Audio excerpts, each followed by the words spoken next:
Magandang araw po muli sa ating lahat. Ito po si Brad Ness. Sa araw na ito, ang ating pag-aaralan ay ang Sagradong Aklat 51, ang paggising sa binhi ng dakilang pagkatao sa pamamagitan ng Sagradong Kaalaman. Welcome sa isa na namang presentation ng DTEP tungkol sa Sagradong Kaalaman, isang pampublikong serbisyo sa tradisyon ng malalim na karunungan at sikretong kamalayan.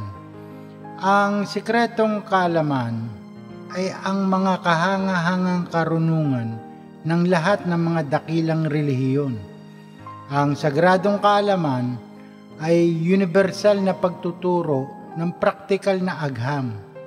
Ang layunin ay ang ganap na pagpapalaya mula sa paghihirap at ang kompletong pag-unlad ng tao. Ang libreng lecture ay magagamit ng lahat ng mga taong nagmamahal sa ating Panginoong Diyos. Ang araling ito ay mula sa iba't ibang maraming mga paksa ng Sagradong Kaalaman at mga lihim na karunungan upang matugunan ang maraming pangangailangan ng sangkatauhan. Ang ating libreng mga aralin ay nagawang posible sa pamamagitan ng mga kabutihan ng mga membrong bukas ang puso na tulad mo para sa karagdagang impormasyon at upang gumawa ng isang donasyon nang mapalawak pa ang ating mga layunin. Magmensahe sa atin anumang oras sa pamamagitan ng Facebook o sa ating website. Dito sa talata, magagawa ng Diyos na pasaganahin kayo sa lahat ng bagay at higit pa sa inyong pangangailangan upang may magamit kayo sa pagkakawanggawa. Tulad ng nasusulat, siya ay nagbibigay ng libre sa mga dukha. Ang kanyang katwiran ay walang hanggan. Ang Diyos na nagbibigay ng binhi at tinatanim at tinapay na makakain, ang siya rin magbibigay sa inyo ng binhi at magpapalago nito upang magbunga na sagana ang inyong kabutihang loob. Papasaganahin niya kayo sa lahat ng bagay upang mas marami ang inyong matulungan. So gayon, lalong darami ang magpapasalamat sa Diyos dahil sa inyong tulong na dadalhin namin sa kanila. Ang pagtulong ninyong ito sa mga kapatid ay hindi lamang makakatugon sa kanilang pangangailangan, kundi magiging dahilan pa ng walang hanggang pagpapasalamat nila sa Diyos. Ang bukas palad ninyong pagbibigay sa kanila at sa lahat ang siyang magpapatunay na matapat ninyong sinusunod ang magandang balita ni Kristo. Dahil diyan, magpupuri sila sa Diyos, kaya't buong pagmamahal nila kayong ipapanalangin dahil sa dakilang kaloob ng Diyos sa inyo. Salamat sa Diyos dahil sa kanyang kaloob na walang kapantay.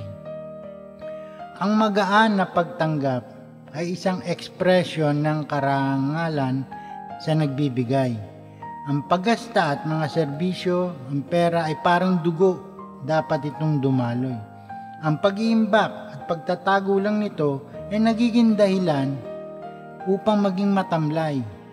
Upang lumago, dapat itong dumaloy. Kung hindi, ito ay nagiging hadlang at tulad ng namumuong dugo, maring maging sanhi ng pinsala. Ang pera ay enerhiya ng buhay na ating pinagpapalit at ginagamit bilang resulta na serbisyo na binibigay natin sa sandaigdigan. At upang manatiliin itong dumarating sa atin, kailangan natin panatiliin ang paglaganap nito. Ang donasyon ay ang pagbibigay ng isang bahagi ng inyong kita ng walang kondisyon o inaasahang kapalit kapag nagbibigay. Kapag nagbigay ng walang kapalit, humihigop ito at nililika ng mas kaakit-akit at mas higit pang pagpapala sa kung ano ang inyong ibinibigay. Kapag walang mayamang puso, ang kayamanan ay nagiging pangit na pulubi. Ngayon, may taus-puso, kahilingan para sa katapusan ng paghihirap ng lahat ng mga nilalang. Magsisimula tayo sa ating pag-aaral upang ang lahat ng tayo maging masaya. Bumabati kami ng malukod sa mag-aaral na pasukin na natin para sa pagtuklas ng mga sagradong kaalaman kung saan ito ay ang mga praktikal na agham na kailangan natin upang lubos na mabuo ang ating sarili bilang isang tao. Ang sagradong kaalaman ay isang anyo ng kaalaman na lagpas sa ating panlupang personalidad. Ito ay isang anyo ng kaalaman na sumasaklaw sa kabuuan ng ating pag-iisip at nasa loob ng ating sarili lahat ng karunungan o ang maliwanag at tiyak na hakbang na kinakailangan para sa kaisipan na yon upang maging ganap na buo. Kaya kapag nag-aral na tayo ng mga sagradong kaalaman, ito ay magiging ating interes. Ito ay ang ating pananabik. At sa katunayan, lahat na nag-aral ng relihiyon at spiritualidad ay ganito dahil meron tayong spiritual na pag-aalaala. Ang mga spiritual na pag-aalaala ay isang pagnanais para sa pag-asam ng isang pampasigla. Yun ay nasa loob ng ating kamalayan o diwa. Isang bagay na malalim na nasa loob ng ating psychiko. Ang espiritual na pag-aalaala ay ang puwersa na naghahanap upang maging elemento na nagtatanong bilang isang kaluluwa, bilang isang taong may kamalayan, upang maging isang taong may pag-asam na mabuhay, na naghihimok mula sa lalim ng ating mga kamalayan, mula sa isang malalim tungkol sa nananatili nating kamangmangan para mag-isip-isip. Ang layunin ng sagradong tradisyon o ng sagradong kaalaman ay ang pag-aaral upang malaman ang pinagmulan na nagpapasigla upang katawanin ang pinanggalingan ng magkaroon ng direktang kaalaman ng pinagmulan. At ito talaga ang ibig sabihin ng sagradong kaalaman sa kanyang tunay na kahulugan, ang unang kaalaman ng ating pinanggalingan, ugat kung saan tayo nanggaling. Magsimula tayo sa pagsiyasat sa pamamagitan ng pagtingin sa ating mga sarili kung ano tayo ngayon. Siyasatin natin kung saan tayo nanggaling at upang matuto mula sa likas na katangian tungkol sa kung paano tayo gumagana at kung paano tayo maaaring makaangkop kung saan at paano tayo dapat mabuhay. Lahat tayo bilang mga tao ay nakakaramdam ng ganito mga simbuyo upang ipahayag, upang lumitaw, para maging, at ang pangangailangan ng madali ang pagkilos na ito ay partikular na malakas kapag tayo ay nasa kabataan at nakakaramdam tayo ng paghahanap, nangangailangan at nagpupumilit malaman kung sino tayo. Sino at ano ang ating pagiging pagkatao? Ano ang ating magiging layunin? Ano ang ating magiging tungkulin? Ano ang nasa loob natin na naglalayong ipahayag ang kanyang sarili kung sino tayo? Itong malalim na espiritual na pag-aalala ay partikular na malakas sa ating paglaki at sa pagiging kabataan. Ngunit saka sa mampalad para sa atin, hindi natin makita ang mga sagot sa ating lipunan, sa ating relihiyon, sa ating mga paaralan, sa mga universidad, at ang ating mga pamilya madalas sinasabi sa atin kung ano ang dapat nating gawin, ngunit napakabihirang matuklasan ng isang tao kung sino sila. Itong uri ng kaalaman sa sarili o sagradong kaalaman sa sarili ay hindi maaaring makuha sa pamamagitan ng paghahanap sa labas ng mundo. Matatagpuan ito sa pamamagitan ng paghahanap sa kaibuturan ng ating sarili. At sa kasamang palad ang karamihan sa mga tao na ipinanganak sa mukhang nitong pag-asa na malaman ang kanyang mga sarili ay lumipas sa kanyang anyo ng walang pananabik, nananatiling walang kasagutan, at natagpuan nila ang kanilang mga sarili at buhay sa trabaho, career, pag-aasawa, at sa mga sitwasyon na hindi kaaya-aya, at sa mga kakulangan nila sa kaalamang sarili o sa sariling ekspresyon na kinakailangan, at sila ay namatay nang hindi kailanman natuklasan ang kanilang totoong layunin sa buhay.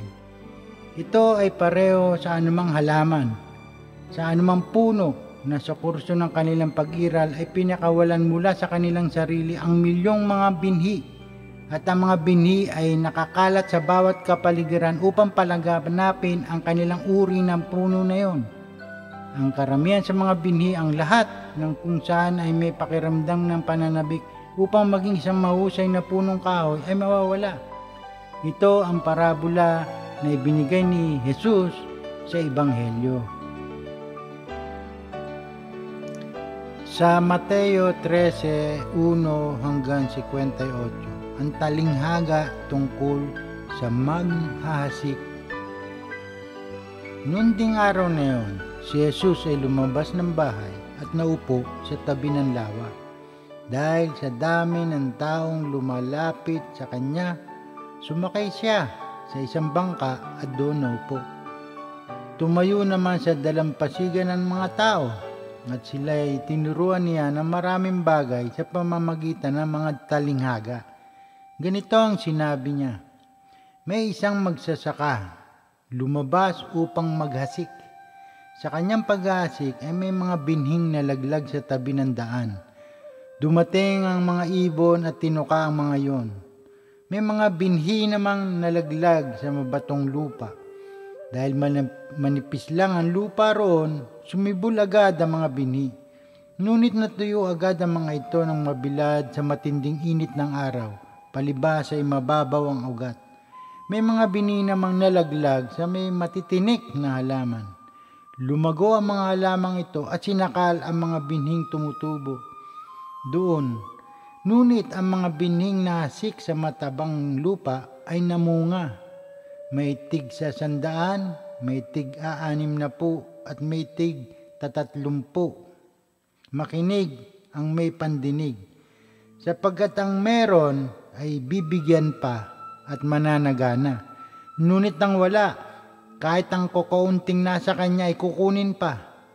Nagsasalita ako sa kanila sa pamamagitan ng talinghaga, sapagkat tumitingin sila ngunit hindi nakakakita, at nakikinig ngunit hindi naman nakakarinig ni nakakaunawa man. Supalit mapalad kayo, sapagkat nakakakita ang inyong mga mata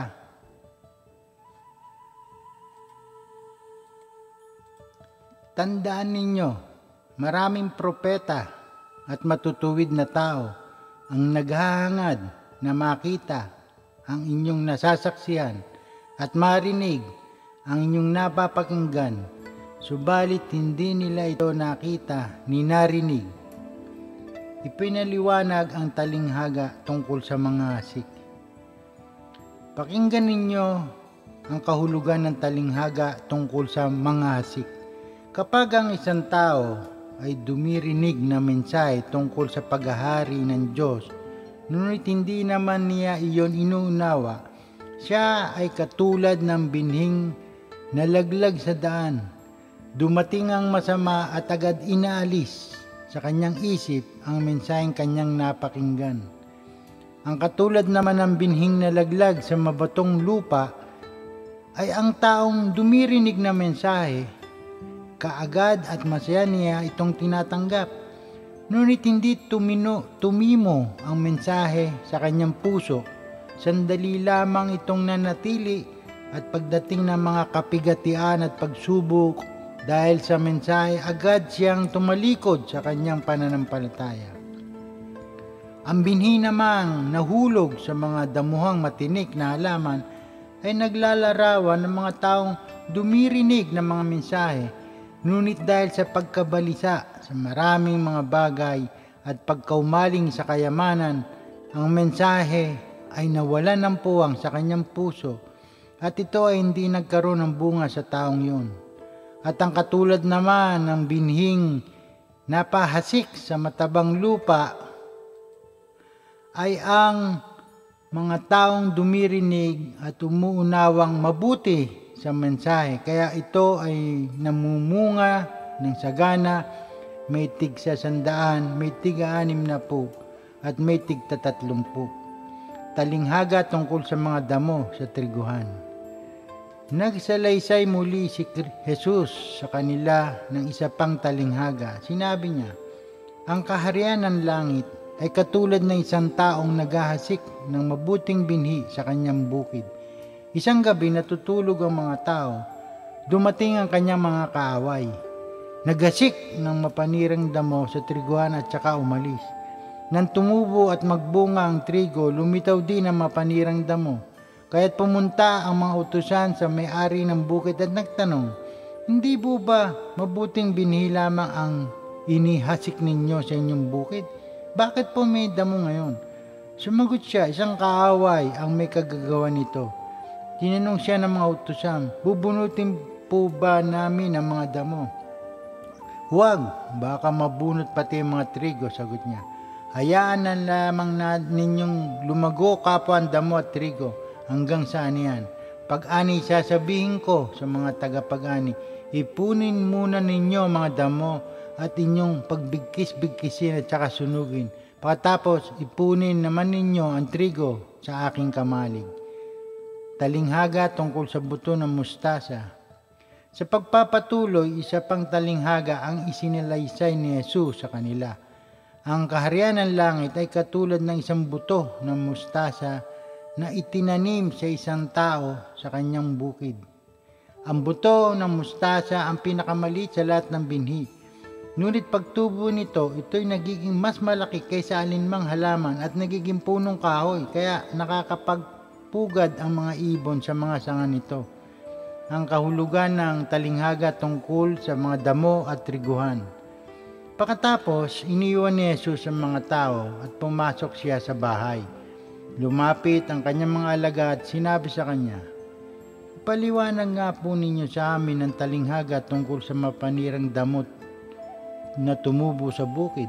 Sumagot si Jesus, ang naghahasik ng mabuting binhi ay ang anak ng tao. Ang bukid ay ang daigdig. Ang mabuting binhi ay ang mga taong kabilang sa kaharian at ang mapanirang damo naman ay ang mga kabilang sa masama. Ang kaaway na naghasik ng damo ay walang iba kundi ang dyablo. Ang panahon ng pag-aani ay ang katapusan ng daigdig at ang mga tagapag-ani naman ay ang mga anghel. Kung paano ang mga damo ay tinipon at sinunog, ganun din mangyayari sa katapusan ng daigdig. Ipag-uutos ng anak ng tao sa kanyang mga anghel na tipunin nila mula sa kanyang kaharian ang lahat ng nagiging sanhi ng pagkakasala at ang lahat ng gumagawa ng masasama. Ihahagis nila ang mga ito sa lumalagablab na pugon at doon ay mananangis sila at mga gagalit ang kanilang mga ngipin. Ngunit ang mga gumagawa ng matuwid ay magliliwanag na parang araw sa kaharian ng kanyang ama. Makinig ang may pandinig. Ang karamihan sa mga binhi ay nawala o natuyo sa pamamagitan ng araw o kinain ng mga ibon. Ang karamihan ay hindi nabigyan ng pagkakataong magkaroon ng ugat. Ang bawat tao ay isang binhi. Ang kabuuan ng lahi ng sangkatawan ay isang koleksyon ng mga binhi. Ang bawat isa sa atin ay isang binhi na naglalayong maging isang puno. Ang puno na nais nating maging ay tinatawag na ang punong kahoy ng buhay, kung saan ay kinakatawan sa Biblia sa Genesis bilang punong kahoy ng buhay. Dito sa Genesis 3, pinalaya sa hardin si Adan at Eva. Pagkatapos sinabi ng Panginoong Diyos, katulad na natin ngayon ang tao, sapagkat alam na nila mabuti at masama. Baka pumitas siya at kumain ng bungang kahoy na nagbibigay buhay at hindi na siya mamamatay. Kaya pinalayas niya sa halamanan ng Eden ang tao upang magbungkal ng lupang kanyang pinagmulan. Pinalayas nga siya ng Diyos at sa dagong silayan ng halamanan ng Eden ay naglagay ang Diyos ng pantay na kirubin. Naglagay rin siya ng espadang nagniningas na umiikot sa lahat ng panig upang hindi malapitan ninuman ang punong kahoy ng buhay. Dito sa Ezekiel 47:11, ngunit ang mga latian ay mananatiling maalat para may makunan ng asin. Sa magkapilang panig, pampang ng ilog ay tutubo ang sari-saring punong kahoy na makakain ng bunga. Hindi malalanta ang mga dahon nito ni mawawala ng bunga sapagkat ang didilig dito ay ang tubig na umaagos mula sa templo. Ito ay patuloy na mamumunga sa buong taon. Ang bunga nito ay pagkain at ang gamot naman ang mga dahon.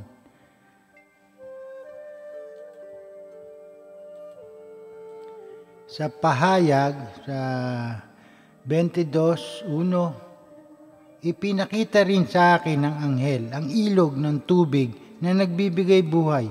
Ang tubig nito na sinlinaw ng kristal ay bumubukal mula sa trono ng Diyos at ng Kordero at umaagos sa gitna ng lansangan ng lungsod. Magkabilang panig ng ilog ay may punong kahoy na nagbibigay buhay. Ang bunga nito'y iba-iba bawat buwan at nakapagpapagaling naman sa sakit ng mga tao ang mga dahon nito. Sa pahayag na 2, ang lahat ng may pandinig ay makinig sa sinasabi ng Espiritu sa mga iglesia. Ibibigay ko sa magtatagumpay ang karapatang kumain ng bunga ng punong kahoy na nagbibigay buhay na nasa paraiso ng Diyos. Ang punong kahoy na ito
ng isang puno. Ang katiwalian ng mga binhi ng sangkatauhan ay ang ating sariling karma, ang resulta ng ating mga nakaraang pagkilos. Ang katiwalian ng mga binhi ng sangkatauhan ay nasa loob ng ating mga kaisipan na gumagawa sa atin upang maging hindi dalisay, magagalitin, mapagmataas, mainggitin, mapagnibugo, mapanlinlang, mangmang, mapangibabaw at mapagmalaki. Itong lahat ay sakit, mga karamdaman na nakakapekto sa ating kaisipan at nagbibigay katiwalian sa ating binhi, ang binhi ng ating kamalayan. Sa kabila ng katiwalaan, meron tayong mga potensyal upang mapagtagumpayan ito dahil meron tayo sa ating kalooban ng isang puwersa sa ating pagkatao. Sa ugat nito ay ang ating sariling pagkatao. Ang Diyos ang banal na elemento na nagbubuo ng kislap sa ating kamalayan, ang ating sariling panloob na ama at ina upang makabuo ng binhi ng kamalayan sa loob natin. Ang dahilan kung bakit natin pinag-aaralan ang ganitong uri ng impormasyon, ang dahilan kung paano natin nauunawaan ang sagradong kaalaman o nakakaranas ng mga panloob na mundo o upang maunawaan ang malalim na meditasyon o pukawin ng ating mga kamalayan ay dahil ang ating sariling panloob na dibinidad ay napapasigla sa ating kamalayan na kung saan ay espiritual na pag-aalaala na may pag-asam malaman makaranas sa kanyang sarili ay nagbibigay sa atin ng ating solong paanyaya para sa pag-asa dahil ang pwersa na tumutulak sa atin upang mapayabong ang ating sarili na nagbibigay sa atin ng mga potensyal upang mapagtagumpayan ang mga balakid na umiiral sa ating kapaligiran at umiiral sa ating kaisipan. Para maayos ang binhi upang mabuo sa kalikasan, kailangan nito ng partikular na elemento. At pareho, totoo ito sa binhi ng kamalayan. Ang binhi ng kamalayan ay nangangailangan ng tamang balanse sa pagkasunod-sunod para ang kamalayan ay lumago. Maaari nating maobserbahan ang sangkatauhan, maobserbahan ang mundong ito bilang isang butas upang matukoy kung ang mga elemento ay naroroon. Kung titingnan natin ang sangkatauhan bilang isang lahi, at naunawaan natin ang proseso ng kalikasan at naunawaan natin ang isang bagay sa relihiyon, maaari natin makita na mabilis ang mga bagay na wala sa balanse. Kung hindi, bakit nagagawa ng mga tao gumawa ng kakilakilabot na kabangisan laban sa isa't isa? Bakit nagagawa ng mga tao makagawa ng kasuklam-suklam na krimen laban sa kanyang sariling ina, ang mundong ito? Ito ay dahil ang mga binhi ng kamalayan ay nagiging masama at ngayon ang tao ay hindi magawang lumika ng kanyang sariling puno, ang punong kahoy ng buhay upang magising, upang maliwanagan, upang maging sa ibang salita, mga anghel o masters. Ang binhi o embryo ng kaluluwa ay hindi tumatanggap ng tamang sustento at sustansya na kailangan nito para maisaayos ang binhi para maging isang mahusay na puno. Ang ebidensya ay nasa lahat ng dako. Ito ang dahilan kaya meron tayong pagnanasa upang siyasatin ng malaman kung ano ang mga elemento na nawawala, ano ang mga elemento na kailangan natin. At lahat tayo ay naghahanap at tumitingin, nag-aaralan, bumabasa, nagsasasat, na makita ang pinakamahusay na sagot. Ang sagot ay makukuha natin kung alam natin kung paano tayo dapat maghahanap. Ngunit ang importanteng dahilan para sa atin na maunawaan ay mga pinamamahalaang batas ng kalikasan na masyadong napaka-istrikto. Kapag tinitingnan natin at pinakikilos ang batas na magpapagana at sumasaklaw sa paglago ng anumang binhi, makikita natin na mga batas ay dapat na matutupad kung hindi ang binhi ay hindi maaaring lumaki. Kung ilalagay natin ang binhi sa lupa ngunit walang araw at walang tubig na maibibigay sa kanila, sila ay mamamatay. Kung itatago mo lang ang binhi sa isang bato sa loob ng isa pang taon, hindi sila tutubo, sila ay mamamatay. At pareho itong totoo sa ating mga kaluluwa ng ating mga kamalayan. Ang ating kamalayan ay nangangailangan ng tamang pagkain, ng tamang kapaligiran para ito'y lumago at mabuo. Sa halaman, ang binhi ay kumakawala sa balat nito, ang pwersa ng buhay sa loob nito na tumutulak pareho sa paraan ng isang inakay sa pamamagitan ng lakas ay kumakalawa sa kanyang shell at nakikipagbaka at nakikipaglaban upang mabuhay. Ito ay hindi isang madaling proseso na totoong pareho sa atin sa ating sariling pag-unlad bilang isang binhi na nasa isang pisikal na katawan. Pinagsama ng ating mga magulang ang kanilang mga binhi sa bahay bata ng ating ina at doon nagkaroon ng isang chemical na proseso kung saan ang isang kapanganakan ay inihahanda at ang binhi na yon ay pinakain at nabago at dumating ang sandali. Dumating para sa isang nilalang na lumabas mula sa kanyang protektadong kapaligiran. Ito ay isang pakikipagbaka. Ito ay isang pakikipaglaban. Hindi madali ito. Masakit ito at kahit pagkatapos kapag ang nilalang ay lumitaw sa bagong buhay, ito ay lumitaw na mahina at pagod at natatakot. Kaya bakit natin iisipin na ang pagunlad ng kaluluwa ay dapat maiba? Tulad ng isang binhi na galing sa halaman o punong kahoy.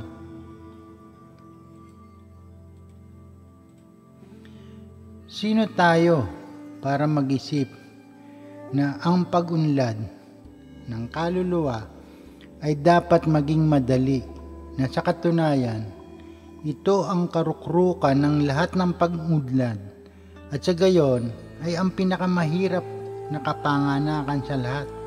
Ang pinakamahirap na hamon para sa ating mga kamalayan upang aktwal na sumulpot mula sa kanyang binhi, mula sa kanyang shell na nangangailangan ng isang kamanghamanghang lakas ng kalooban na basagin nang makawala sa ibabaw ng shell na ito. Ang makalabas na kung saan ang ating kamalayan ay lilitaw. Ito ay hindi malakas, hindi ito biglang isang makapangyarihan Diyos. Ito ay maliit, ito ay mahina.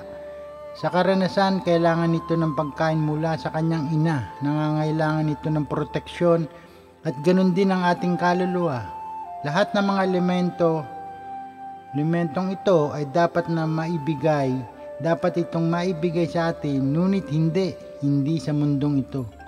Sa halip, tayo ay napapalibutan ng ating mga magulang, ng pamilya, sa mga tradisyon, sa paaralan, sa mga samahan na nananatiling may kamangmangan, hindi lamang sa pagkakaroon ng binhi ng kalikasan o ng binhi ng kamalayan, ngunit tungkol sa agham na kinakailangan upang paluguin at upang mabuo. Kaya ang ating binhi ay nabibigong lumaki at tumutubo. Hindi tayo nakahanap ng pagkain kinakailangan natin. Walang madaling kasagutan sa dilemang ito, ngunit merong paraan para sa mga nagnanais na mapagana ito. Ang resulta ng mga sagradong kaalaman ay nabuo ng kaluluwa ay maaaring magbigay ng sustansya, maprotektahan at makabuo ng embryo. Sa ganap na punong kahoy sa sarili niyang resulta ay magpapalabas ng isang anghel. Ito ang uri ng katalinuhan, ang uri ng nilalang na kung saan ay malayo sa atin ang mga kabatiran ng isang anghel para sa ating mga idea ng kung ano ang isang anghel o isang maestro. Ito ang uri ng katalinuhan na ganap na gising ang kamalayan. Malayo sa mundong kanyang pinagmulan mula sa pisikal na katawan, malayo sa embryo na pinanggalingan, kung saan ito ay ang kamalayan sa parehong paraan tulad ng higanting malaking magandang puno na hindi kahawig ng binhi na lumikha nito. Gayon din naman ang mga anghel na walang pagkakahawig sa mga binhi ng kamalayan mula sa kung saan ito nagsimula. Ngunit may isang kapansin-pansing pagkakaiba sa pag-unlad ng isang anghel at ang pagbuo ng anumang pisikal na puno. Ito ay ang pisikal na katangian ng paglago at pag-unlad ng isang puno. Ito ay nabibilang sa karya ng araw, ang kaluluwa. Kahit na ano ang ating pinaniniwalaan, ano man ang ating ginagawa, kahit na ano ang ating iniisip, kung hindi natin gagawin na may kamalayan, hindi tayo maaaring makalika ng isang anghel. At ito ay makakalika ng mga katanungan. Ano ang ibig sabihin na gawin ang mga bagay ng may kamalayan? Ito ay nangangahulugan na kahit na nabibilang tayo sa isang kagalang-galang na relihiyon at ginagawa natin ang lahat ng mga kaugalian at mga karapatan at alam natin ang lahat ng mga batas at mga panuntunan at nagdadamit na parang karapat-dapat at naniniwala tayo sa mga tamang bagay na dapat nating ginagawa. Kung wala namang konsensya o kamalayan, nagsasayang lang tayo ng oras. Maaari tayong maging isang Kristiyano, isang Buddhist, isang Jew, isang Muslim, o maaari tayong nabibilang sa anumang reliyon, anumang tradisyon, kahit sopistikado pa ito. Gayunpaman, kung binabaliwala natin ang paggamit ng sarili nating kamalayan, ng sarili nating kalikasan, tayo ay nag-aaksaya lamang ng ating oras. Ang mga ito ay hindi maaaring bigyan diin ng sapat dahil muli, kapag bumalik tayo sa ating mga halimbawa ng pagtingin sa kabuuan ng sangkatauhan, maaari natin makita na ang lahat ng mga relihiyon at mga tradisyon na umiiral sa maraming siglo, gaano karaming mga banal, mga maestro at mga anghel ang nalikha. Napakakaunti. Gaano karaming mga dakilang mensahero at avatar, mga gising sa malalim na pangunawa, nalikha ang lumitaw sa nakaraang 1,000 taon ng relihiyon na meron tayo sa mundong ito. Napakakonti. At ito ay dahil sa milyon-milyong mga binhi ng kamalayan na sumunod sa lahat ng mga tradisyon at sa mga patakaran at patnubay ng kanilang relihiyon ang nabigong makontento ang espesipikong pangangailangan at ang pag-unlad ng kaluluwa at ang unang nagigising ay ang gumagamit ng kamalayan. At iyon ang pinakapangunahing bagay. Kung ang relihiyon ay makukontrento nang wala ang mga pangangailangan nito, sa makatwid ng lahat ng sangkatauhan ay gising na mga anghel, mga dakilang maestro. Ang mundo ay magiging isang paraiso, ngunit sa kasamaang palad, ang sangkatauhan ay tulog. Ang sangkatauhan ay nagbabaliwala sa kamalayan at maring sumusunod sa lahat ng mga panuntunan sa pisikal at sa pamamagitan ng itsura, ngunit natutulog ang kamalayan.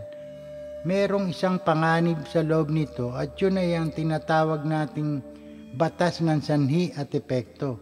Dahil sa kalikasan ng tumitigil, walang hindi kumikilos, walang nakaupo lang, walang hindi umuunlad, walang nananatili sa isang perpektong estado ng katahimikan. Lahat ng bagay ay may paggalaw at ang bawat aksyon na ginagawa natin ay nagbibigay ng isang kahihinatnan kapag kumilos tayo ng walang kamalayan.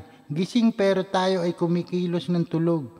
At ang mga pwersa na tagapamahala ng ating kamalayan o ang ating natutulog na kamalayan sa ganong paraan ay labis sa pag-aalinlangan. Tandaan na ang ating kamalayan ay ang ating koneksyon sa banal na nasa kalooban natin.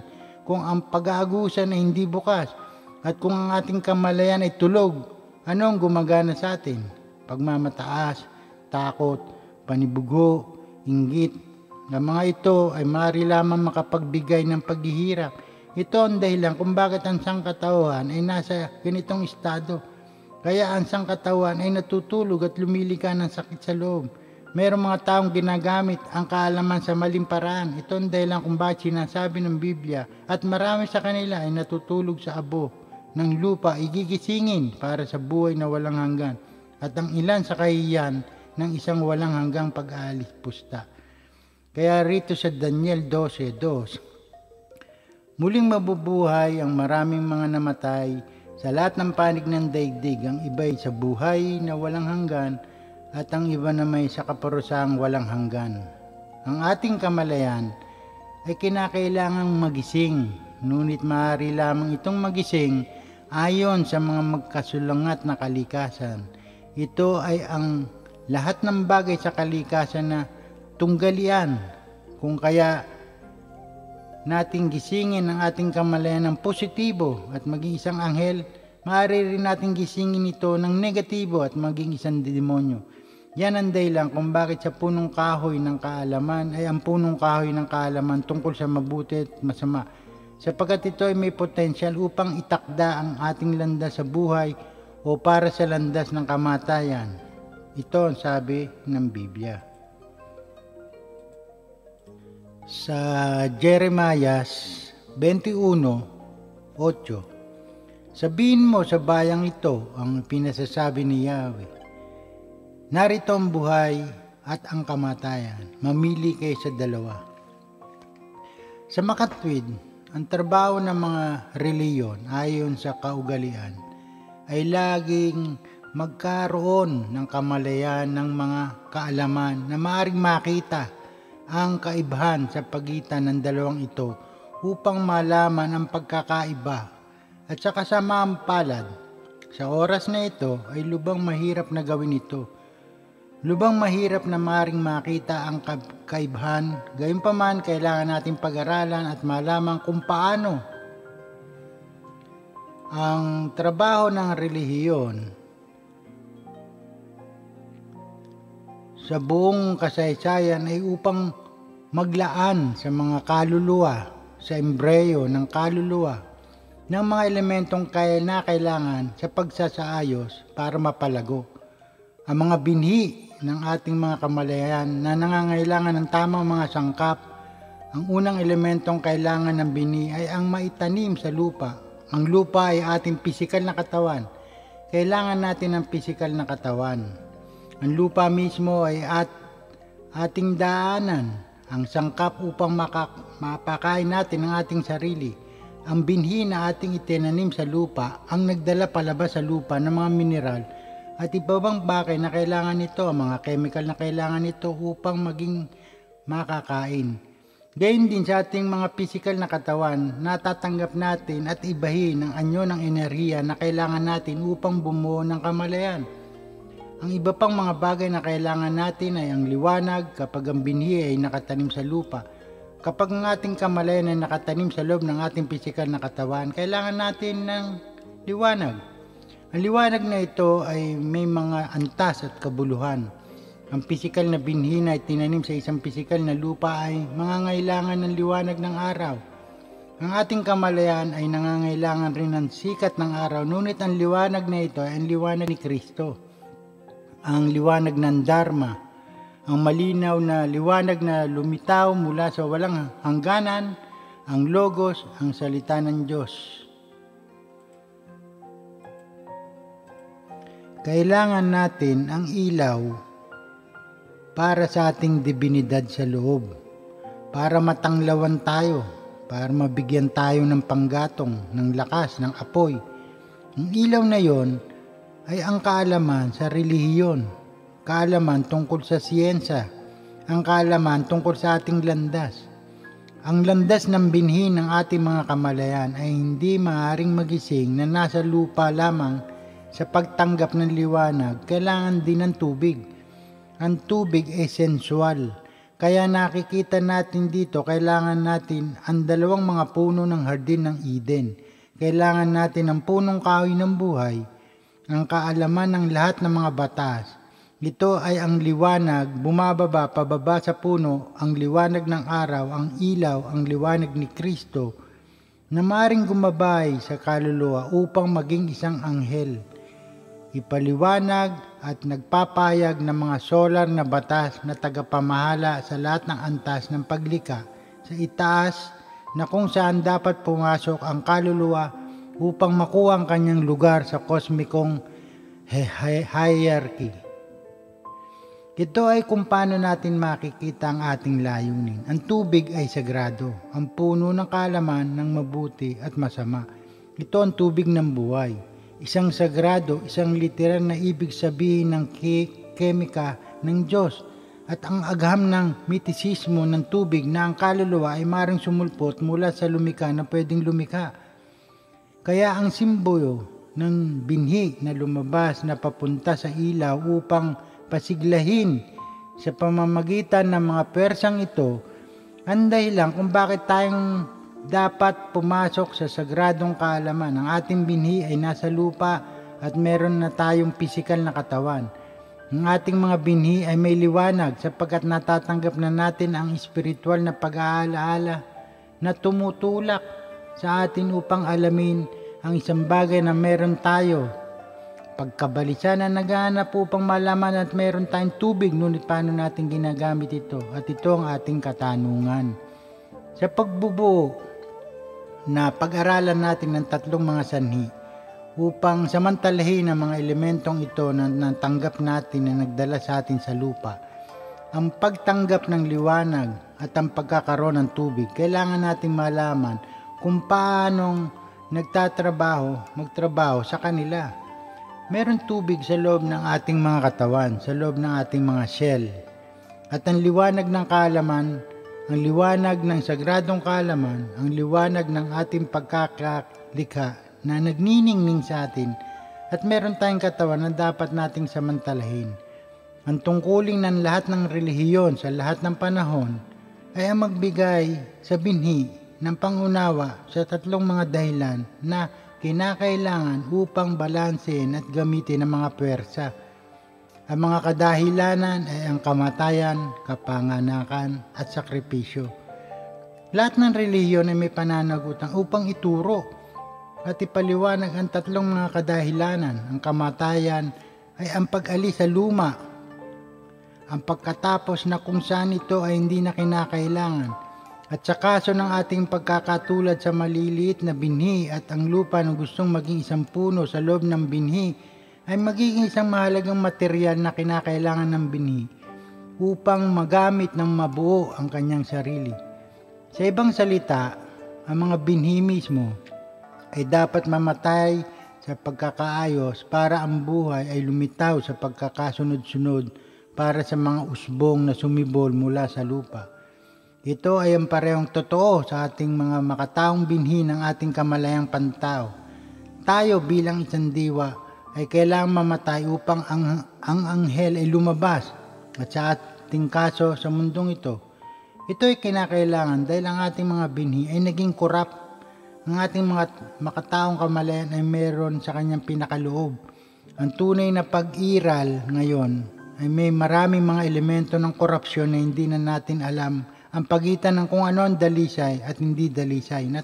Nasanay na tayo sa pagiging magagalitin, akala natin yun ay normal.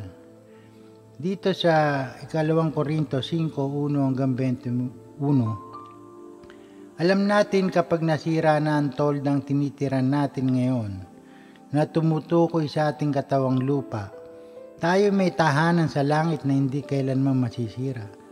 Isang tahanang ginawa ng Diyos at hindi ng tao. Dumaraing tayo habang tayo nasa katawang ito at labis na nananabik sa ating tahanang makalangit upang kung mabihisan na tayo nito ay hindi tayo matatagpo ang hubad. Habang nakatira pa tayo sa toldang ito, tayo naghihinagpis at dumaraing. Hindi dahil nais na nating iwaksi ang katawang panlupa, kundi dahil nais na nating mabihisan ang katawang panlangit. Sa gayon, ang buhay ay may katapusan ay mapapalitan ng buhay na walang hanggan. Ang Diyos mismo nagtalaga sa atin para sa ganitong pagbabago at ibinigay niya sa atin ang Espiritu bilang katibayan na ito'y matutupad. Kaya't laging malakas ang ating loob. Kahit na alam nating habang tayo'y narito pa sa katawang lupa, hindi tayo makakapasok sa tahanang inihanda ng Panginoon. Sapagkat namumuhay tayo batay sa pananampalataya sa Panginoon at hindi sa mga bagay na nakikita. Malakas nga ang loob nating iwanan ang katawang ito na ang ating tinatahanan ngayon upang manirahan sa piling ng Panginoon. Kaya naman ang pinakananais natin ay maging kalugod-lugod sa Kanya, maging nasa katawang lupa tayo o maging nasa piling na niya. Sapagkat lahat tayo harap sa hukuman ni Kristo, tatanggap ng nararapat ayon sa ating mga nagawang mabuti o masama, nang tayo'y nabubuhay pa sa daigdig na ito. Pagkikipagkaibigan sa Diyos sa pamamagitan ni Kristo. Kaya nga dahil may takot kami sa Panginoon, sinisikap naming hikayatin ng mga tao manumbalik sa Kanya. Alam ng Diyos ang tunay naming pagkatao at inaasam kong kilalang-kilala rin ninyo ako. Hindi dahil sa nais naming ipagmalaking muli sa inyo ang aming sarili, kundi nais namin bigyan kayo ng dahilan upang kami may pagmalaki ninyo nang sa gayon ay masagot ninyo ang mga taong walang ipinagmamalaki kundi ang mga bagay na panlabas ay hindi ang tunay na pagkatao. Kung kami parang nasisiraan ng isip, yun ay alang-alang sa Diyos. At kung matino naman kami, iyan ay para sa kapakanan ninyo. Ang pag-ibig ni Kristo ang naghahari sa amin sapagkat natitiyak naming may isang namatay para sa lahat. Kung kaya't ang lahat ay maibibilang ng patay, namatay siya para sa lahat upang ang mga nabubuhay ngayon ay huwag nang mabuhay para sa sarili, kundi para kay Kristo na namatay at muling nabuhay para sa kanila. Kaya ngayon, ang pagtingin natin sa bawat tao ay hindi nabatay sa sukatan ng tao. Noong unay, ganon ang ating pagkakilala kay Kristo. Ngunit ngayon hindi na. Kahit kung nakikipagkaisa na kay Kristo ang isang tao, isa na siyang bagong nilalang. Wala na ang dati niyang pagkatao. Sa halip, ito'y napalitan na ng bago. Ang Diyos ang gumawa ng lahat ng mga ito. Sa pamamagitan ni Kristo, ibinilang niya tayong mga kaibigan at hindi nakaaway. At pinili niya kami upang ang iba pang mga tao ay maging kaibigan rin niya. Ang ibig sabihin sa pamamagitan ni Kristo, mga tao ay binilang ng Diyos na kaibigan at nilimot na niya ang kanyang mga kasalanan at kami naman ay inatasan niyang ipamalita ito. Kaya nga kami mga sugo ni Kristo. Ang Diyos mismo ang nakikiusap sa inyo sa pamamagitan namin. Kami nakikiusap sa inyo alang-alang kay Kristo. Hayaan ninyong maging kaibigan kayo ng Diyos. Hindi nagkasala si Kristo, ngunit dahil sa atin, siya itinuring na makasalanan upang sa pamamagitan niya ay maging matuwid tayo sa harap ng Diyos. Nasasanay na tayo sa kasamaan tulad ng katakawan, kalibugan at iba pa na sa tingin natin ay natural, kaya tayo nagkakaroon ng takot ng pagkabalisa dahil naniniwala tayo na ito ay ang paraan ng kalikasan. Itong lahat ay hindi totoo. Ang kalikasan sa kanyang sarili kapag malaya sa ganitong uri ng kasamaan o kalaswaan, ang kalikasan ay isang paraiso. Ito ay inilarawan sa Biblia at sa lahat ng mga mahusay na sinaunang kwento ng maagang yugto ng pag-unlad ng tao na ang buhay ay isang paraiso, wala nang paghihirap, walang pag-aalala, walang galit, walang karahasan, walang kasakaman, walang pag-aagam-agam, walang sino man ang kukulangan sa lahat ng bagay. Lahat ay mabibigyan at mahahanap nila ang kanilang sariling lugar sa buhay. Sa Isaiah 25:8, lumbusan ng pupuksay ng Panginoon ang kamatayan at papahira ng mga luha sa kanilang mga mata. Aalisin niya sa kahihiyan ng kanyang bayan. Babalik sa Jerusalem ang mga tinubos ni Yahweh na masiglang umaawit ng papuri. Paghahariin sila ng kaligayahan. Ang lungkot at dalamhati ay mapapalitan ng tuwa at galak magpakailanman. Sa Isaiah 65, bagong langit at lupa, ang sabi ng Diyos, ako ay lilikha ng isang bagong lupa at bagong langit. Ang mga bakas ng nakaraan ay ganap nang malilimutan. Kaya naman kayo dapat na magalak sa aking ginawa. Ang Jerusalem na aking nilikha ay mapupuno ng saya at magiging masaya ang kanyang mamamayan. Ako mismo magagalak dahil sa Jerusalem at sa kanyang mamamayan, do'y wala ng pagtangis o panaghoy man. Ang mga sanggol ay hindi na mamamatay. Lahat ng titira ron ay mabubuhay ng matagal. Ituturin pa rin na isang kabataan ang taong 100 taon na at hindi na umabot sa gulang na ito ay ituturing na sinumpa. Magtatayo sila ng mga tahanan ng kanilang titirhan. Magtatanim sila ng ubas at sila rin ang aani. Hindi tulad nung una, sa bahay na ginaway, iba ang tumitira. Sa tanim na halaman, iba ang makinabang. Tulad ng punong kahoy, haba ang buhay ng aking mga hirang. Lubos nilang papakinabangan ang aking kanilang pinagpaguran. Anumang gawain paghirapan nila ay tiyak na magbubunga at hindi magdaranas ng mga sakuna ang mga anak nila. Pagpapalain ko ang lahi nila at maging ang mga susunod pa. Ang dalangin nila kahit hindi pa tapos ay akin diringgin at ibibigay ko ang kanilang hinihiling. Dito'y magsasalong parang magkakapatid ang asong gubat at tupa. Ang leon ay kakain ng damo tulad ng baka. At ang ahas naman na ang pagkain ay alikabok, kahit tapakan mo hindi ka mangangamba. Magiging panatag at wala nang masama sa banal na bundok. Sa bundok ng Sion ay walang makakapinsala o anumang masama. Ang mga kadahilanan ng kamatayan ay kinakailangan dahil lahat ng maruruming elemento ay dapat mamatay. Ang mga sakit na meron tayo ay dapat mamatay para ang pag-usbong ay lumabas at maging malakas. Ang paglitaw ng usbong ay ang kapanganakan, ang pangalawang dahilan. Kapag ang isang bagong bagay ay pinanganak, sila ay magkakaroon ng isang dakilang pagbabagong anyo at ito ay hindi madali. Maaring hindi mo matandaan ang iyong pisikal na kapanganakan, ngunit sa halos bawat kaso, ito ay napaka-traumatiko. Ang dakilang pagbabagong anyo, napakahirap. Ang kapanganakan ng kaluluwa ay tulad nito. Ngunit sa kabuuan, sa ibang antas, mas mahirap, mas masakit. Mula sa kapanganakan, lumilitaw ang mga bagong pagbuo ng kaluluwa na kung saan mabibigyan ng mga tamang elemento at maalagang maayos ay maaaring maging isang mahusay na anghel, mahusay na maestro, ngunit sa simula ay napaka-marupok. Ang ikatlong dahilan ay sakripisyo. At sa kaso ng ating mga binhi, ang ating mga binhi ay nagsasakripisyo. Dapat itong mamatay upang isilang muli at sa simbuyo ng binhi na lumabas at maging isang puno ay isang simbuyo upang magbigay ng buhay, upang makalikha ng mas maraming binhi, upang makapagbigay ng sustansya sa kapaligiran sa pamamagitan ng pag-iral nito.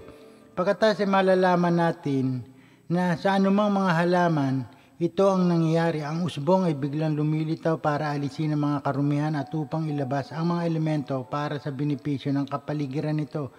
Ang kaluluwa ng tao, ang makataong kamalayan, ay dapat gumawa din ng ganon.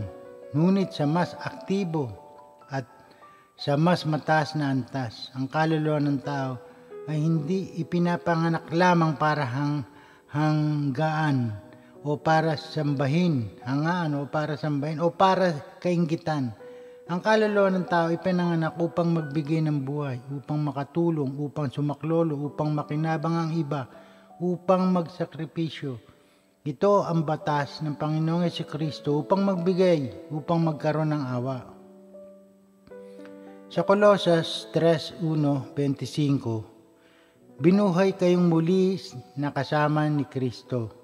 Kaya't ang pagtuunan ninyo ng isip ay mga bagay na nasa langit na kinaroroonan ni Kristo na nakaupo sa kanan ng Diyos. Mga bagay na panlangit ang isaisip ninyo, hindi mga bagay na panlupa.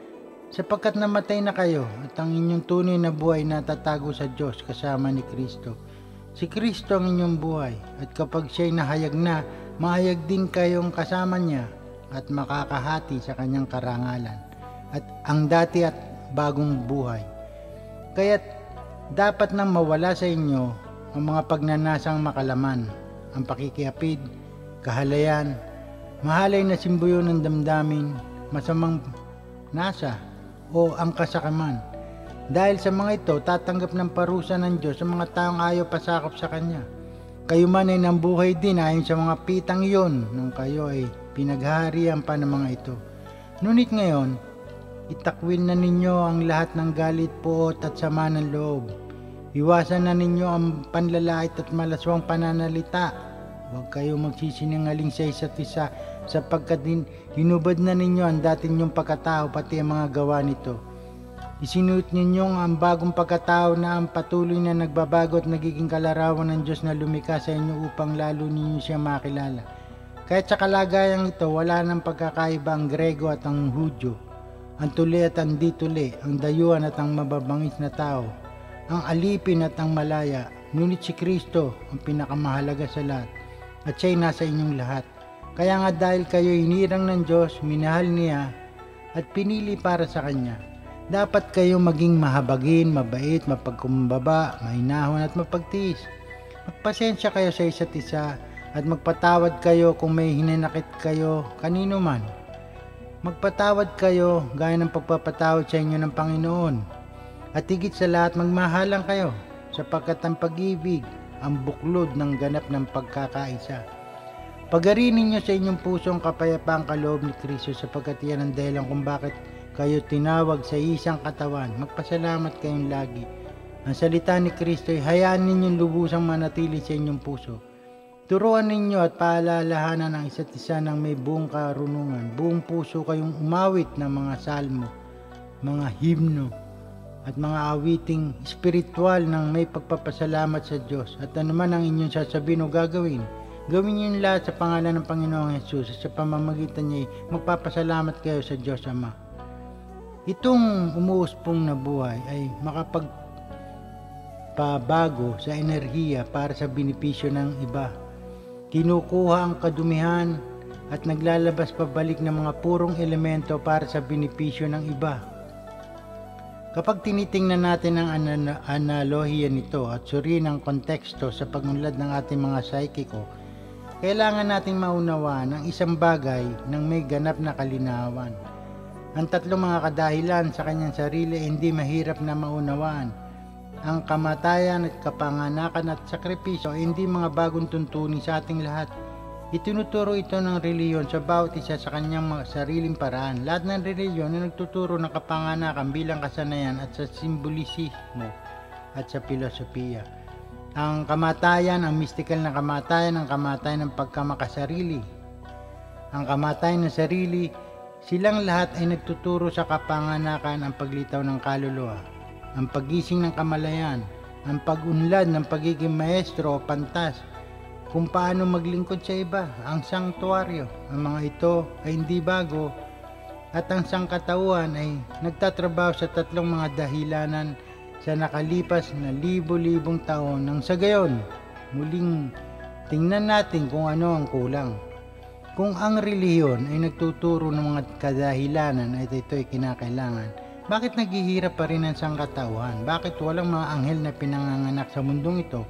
Bakit lumalaganap ang mga krimen sa parang ipinapaliwanag ng panlupang batas? Bakit napakaraming mga paghihirap at bakit natin ginagawa itong mas masahol pa? Kapag itinuturo ng ating relihiyon ang tatlong mga kadahilanan, ang nawawalang bahagi sa tatlong ito ay dapat gawin sa pamamagitan ng may kamalayan, hindi ng kaisipan, hindi ng personalidad, hindi ng katawan. Ito ay ang binhi mismo ang dapat na gumanap sa mga kadahilanan ng kamatayan. May kamalayan dapat itong gawin sa mga kadahilanan ng kapanganakan at sakripisyo na may kamalayan, may kabatiran, mulat at gising. Ang problema ay dahil ang sangkatauhan ay natutulog sa kanyang kamalayan. Ang sangkatauhan kabilang ako at ikaw ay nag-aaral ng reliyon at nakaririnig tungkol sa mga kadahilan ng kapanganakan, kamatayan, sakripisyo at ang lahat ng mga klase ng mga forma na nagsisimulang magsanay ng mga ito nang wala sa loob ng may natutulog na kamalayan. Ito ang dahilan kung bakit nakikita sa bawat relihiyong tradisyon o mga scholar na gawing yaong kabisaduhin ang kasulatan sa debate, pag-aralan upang makipaglaban sa bawat isa tungkol sa mga salita. Ngunit mananatiling ganap na tulog dahil ang lahat ng ginagawa nila ay upang maglaro kasama ang pag-iisip. Hindi inuunawa ang totoong kahulugan ng mga banal na salita. Nakita natin yun sa lahat ng mga taong may mahusay na debosyon para sa kanyang reliyon, dakilang pag-ibig, malakas na pananampalataya sa pananalig at pananampalataya sa kanilang relihiyon at sa kanilang mga leader. Ngunit sa uli, sa halip at pagiging panatiko ay namatay nang hindi nalaman ang tunay na layunin sa buhay.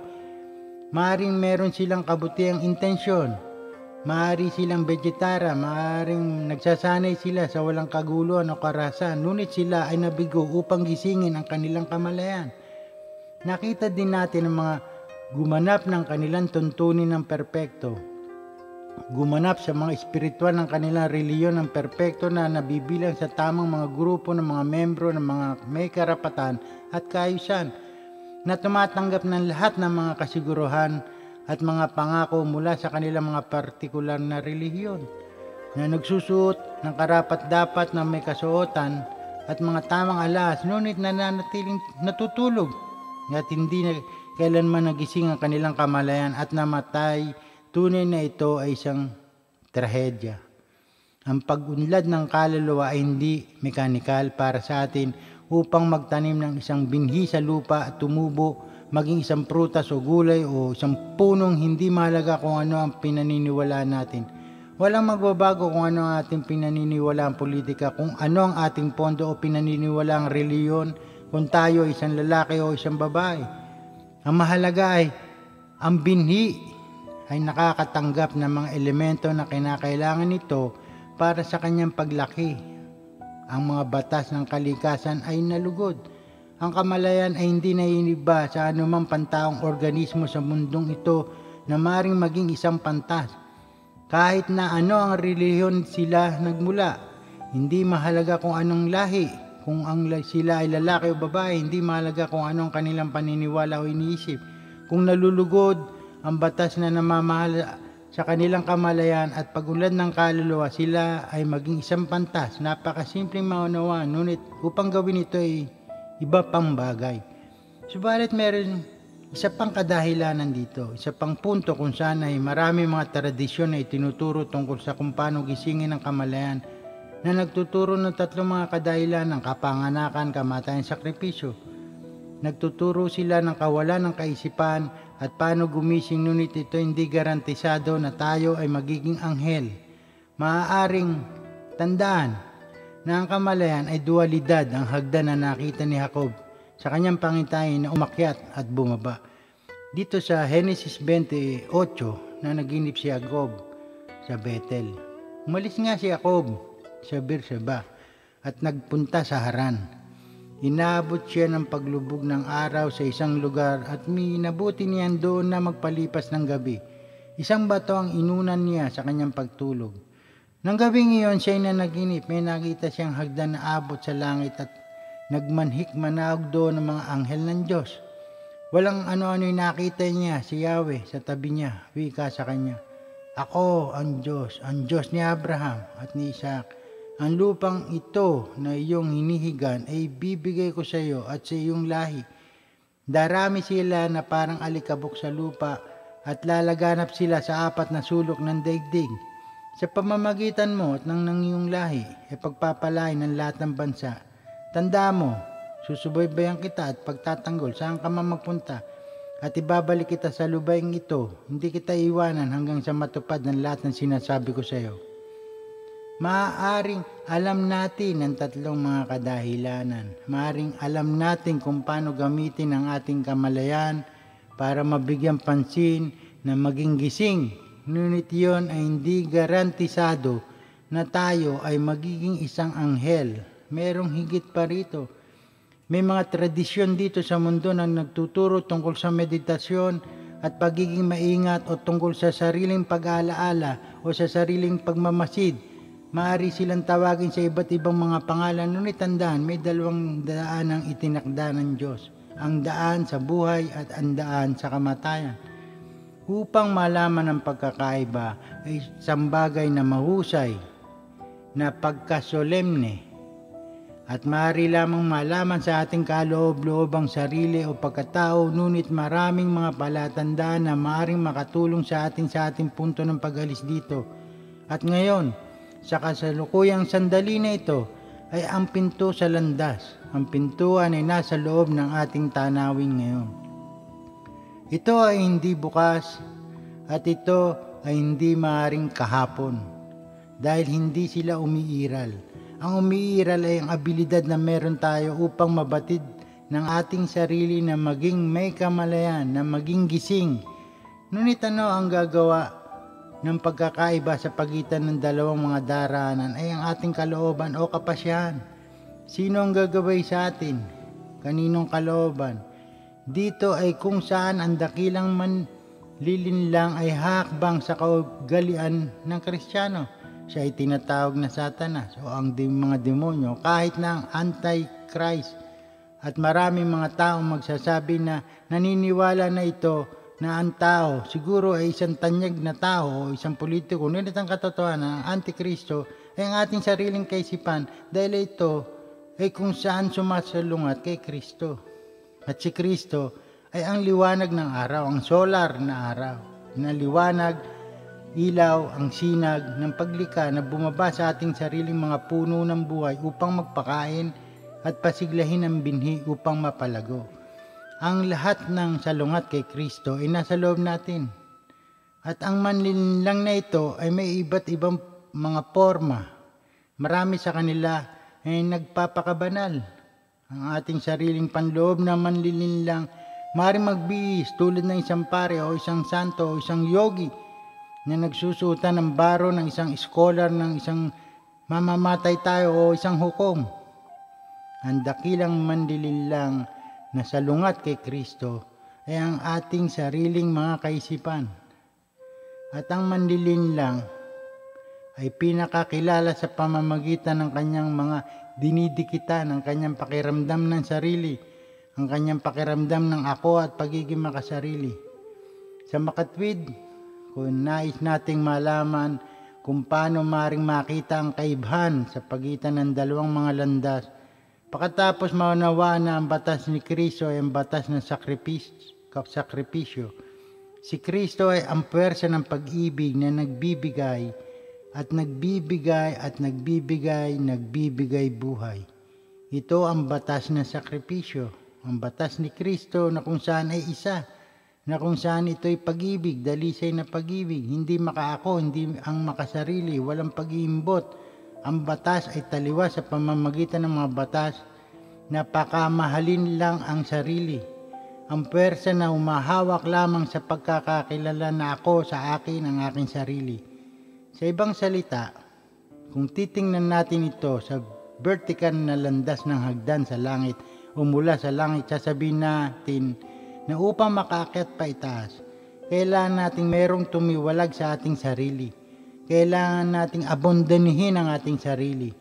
Kailangan natin lumabas sa shell. Kailangan nating abandonahin ang ating binhi. Kailangan natin putulin ang lahat ng mga bagay at biglang sumambulat pasulong mula sa hawla na nagtatago sa atin.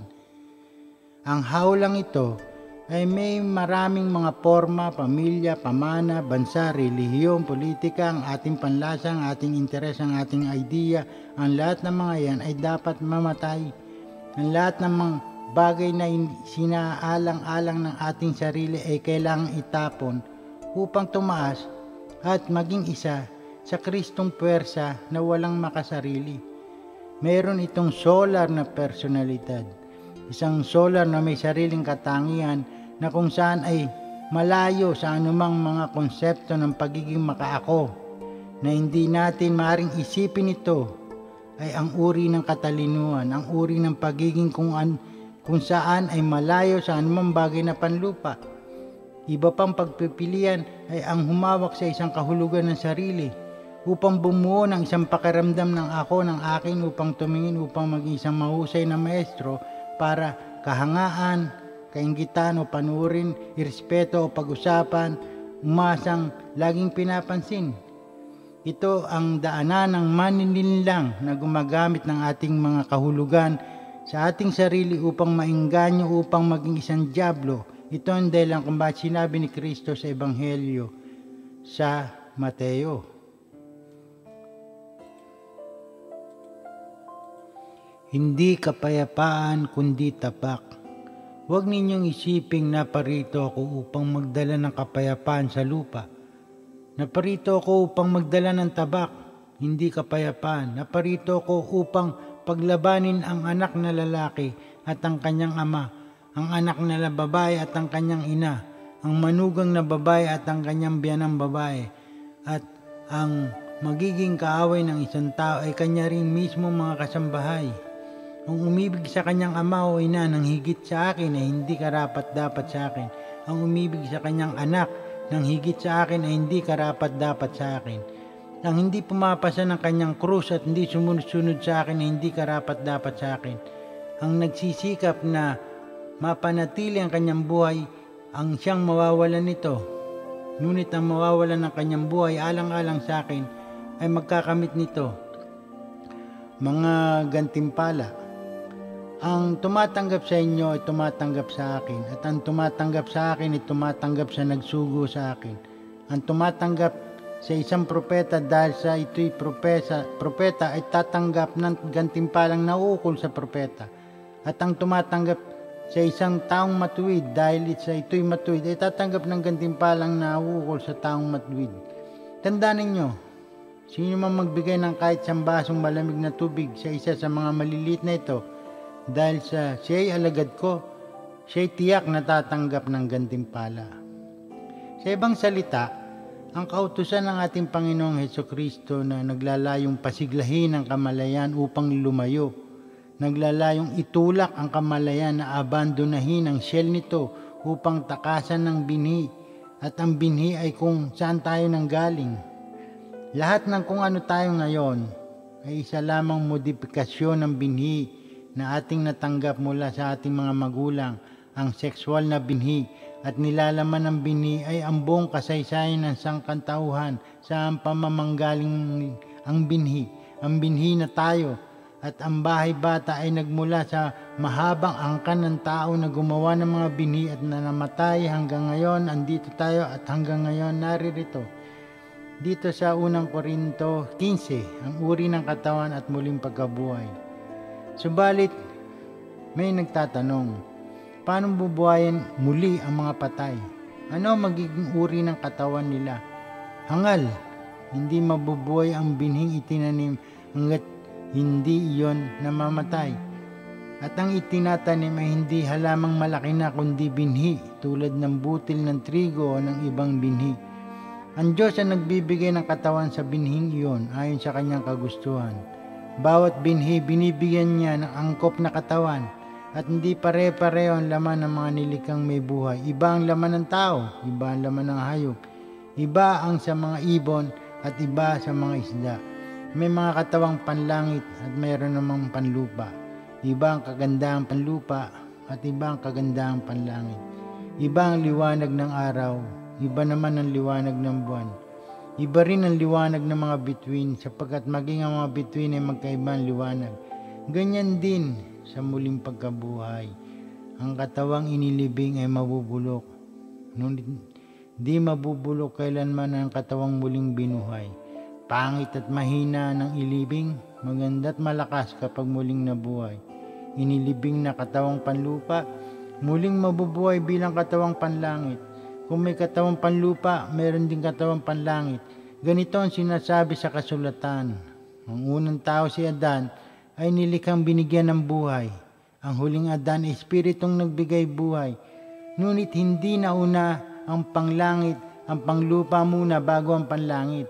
Ang unang Adan ay mula sa lupa, sapagkat nilikha siya mula sa alikabok. Ang pangalawang Adan ay mula sa langit.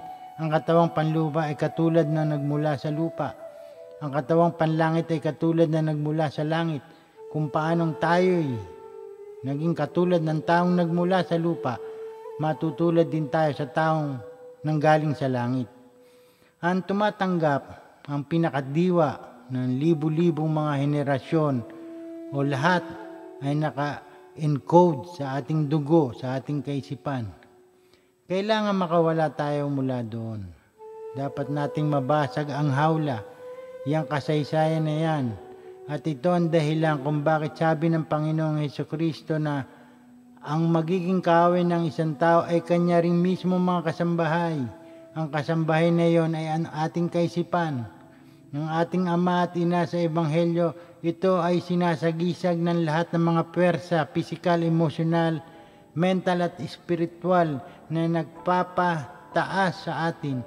At sa ating mga anak na lalaki at babae ay mga resulta ng ating sariling mga pagkilos. Nung sinabi ni Kristo, siya na nagmahal sa kanilang ina at ama, ng ating mga karanasan, ang ating mga tradisyon, ang ating pamilya, ang ating pamana ay hindi karapat-dapat sa akin. Siya na nagmamahal sa kanyang mga anak na lalaki o anak na babae, sa ating mga proyekto, sa ating mga libro, sa ating mga ideya, sa lahat ng mga bagay nating nagagawa, sa lahat ng mga bagay na nais nating gawin, ang lahat ng mga bagay na bumubuo ng ating mga kaisipan sa puso, sa ating sariling mga anak na lalaki at babae. Kung mahal natin ang mga bagay na ito, higit kay Kristo, tayo ay hindi karapat-dapat. Ito ay naangkop din sa reliyon, sa bansa, sa politika natin sinusuportahan. Maraming tao ay nagmamalasakit sa kanilang layo, sa kanilang kasarian o sa kanilang reliyon.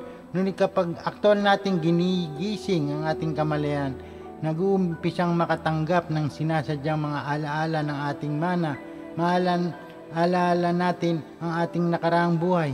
Pagkatas ano ang naitulong sa atin ng ating reliyon na hinawakang mahigpit sa buhay na ito? Ano ang naitutulong ng ating kasarian, ng ating politika? Lahat ng mga bagay na ito ay tulad ng isang ilusyon na nasibak, na hinawakan natin ng mahigpit. Sa ibang salita, mga ito ay shell, ang mga ito ay ilusyon. Kahit sino ay maaaring magkaroon ng karanasang ito kung ginising ang kanilang kamalayan. Ang pagising ay hindi isang paraan ng paniniwala. Ito ay hindi isang paraan ng pagkakaroon ng isang idea. Hindi ito maring marating sa pamamagitan ng paulit-ulit, sa pamamagitan ng anumang pisikal na pagkilos. Walang pisikal na pagkilos ang maring gumising sa ating kamalayan. Walang paniniwala ang maring gumising sa ating kamalayan. Walang idea, walang teorya, walang pag-iisip, walang mga aklat. Tanging ang sarili natin sa pamamagitan ng paggamit nito, sa pamamagitan ng pagiging naroon, sa pamamagitan ng pagtanda ang ating sarili, sa pamamagitan ng pagiging matandain. Ang paggising ay ang pagkaunawa ng mga aktwal na katotohanan. Ito ay isang intusyon ng pandaman ng kung ano ang tunay at walang kinalaman sa paniniwala.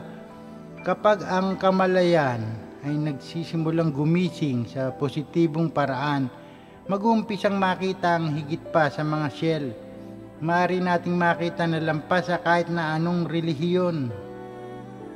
Makikita natin ang teorya ng mga relihiyon, doktrina at aral ay mga nagtuturo lamang sa pinto, hindi ang mismong pinto.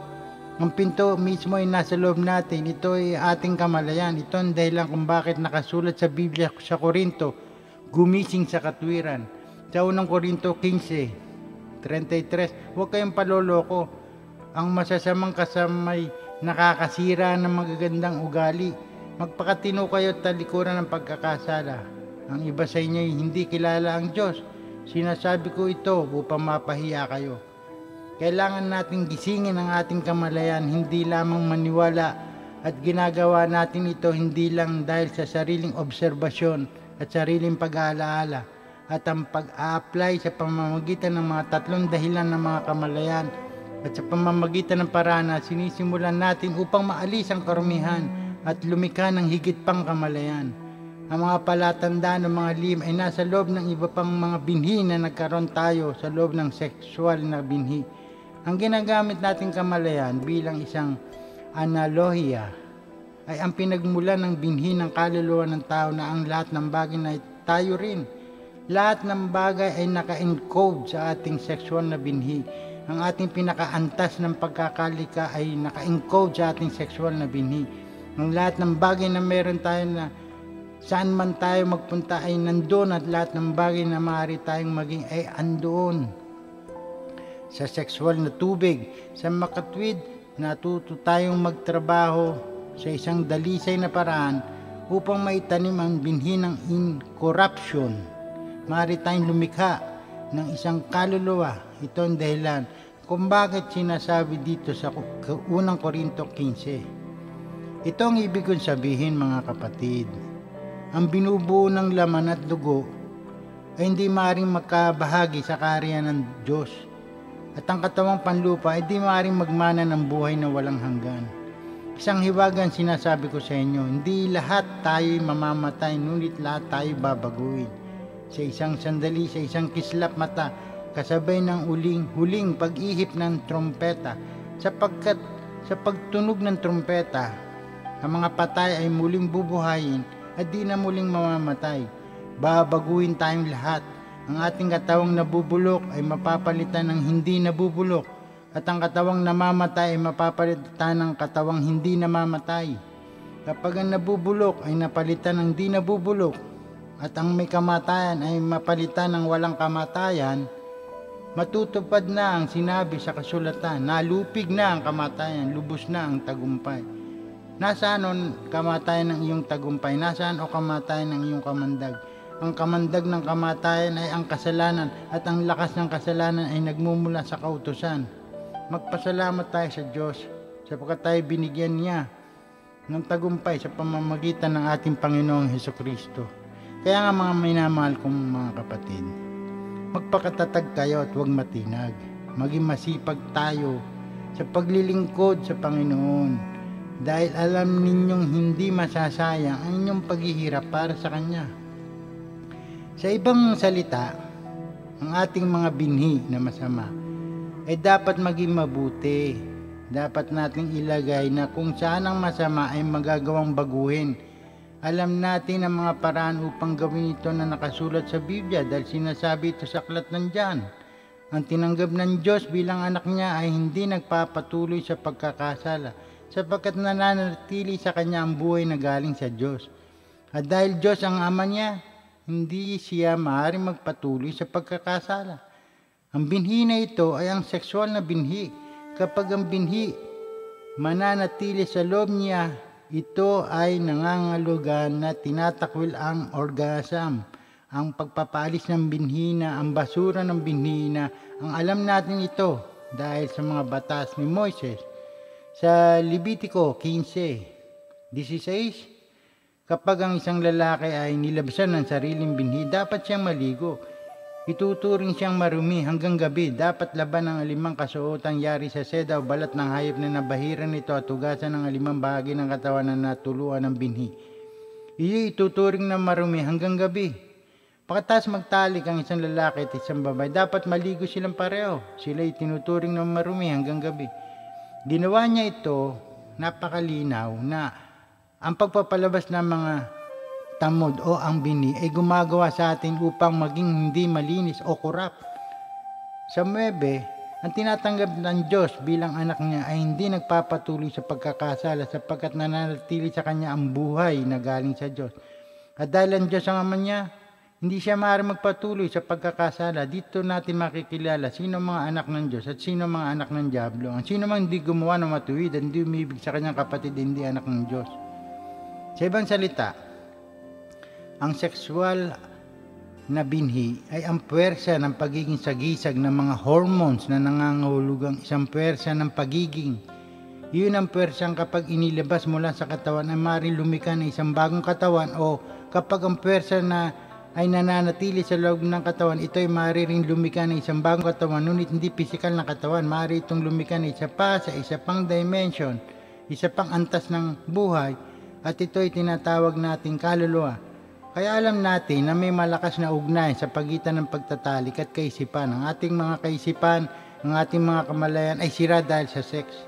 Kapag ating binago ang anyo ng ating paggamit ng sex, mababago ang anyo ng ating mga kaisipan. Ang dalawa ay hindi maaaring paghiwalayin at ang katotohanan sa mga ito ay malinaw. Ang pagising ng kaisipan o ang kahabagan ng pag-iisip ay isa ring salita para sa isang sexual na enerhiya, ang kaisipan sa kalinawan na gan. Ang relasyon sa pagitan ng sex at ng kaisipan ay maliwanag sa Ebanghelyo. Kapag si Kristo, sabi niya, ito ang delong kumbahat sa aklat ng Peter, sinasabi niya ito, panyaya sa banal na pamumuhay. Kaya nga, ihanda ninyo ang inyong mga isipan para sa dapat ninyong gawin. Maging mahinahon kayo at lubos na umasa sa pagpapalang tatamahin ninyo kapag nahayag na si Kristo Jesus. Bilang mga masunuring anak, huwag kayong umahon sa masasamang pagnanasa tulad ng ginawa-gawa ninyo nung kayo wala pang tunay na pagkaunawa. Dahil ang Diyos na pumili sa inyo ay banal, dapat din kayo magpakabanal sa lahat ng inyong ginagawa sapagkat nasusulat, magpakabanal kayo sapagkat ako'y banal. Matutong magkontrol sa pagnanasa, hindi lamang pisikal, maging sa kaisipan.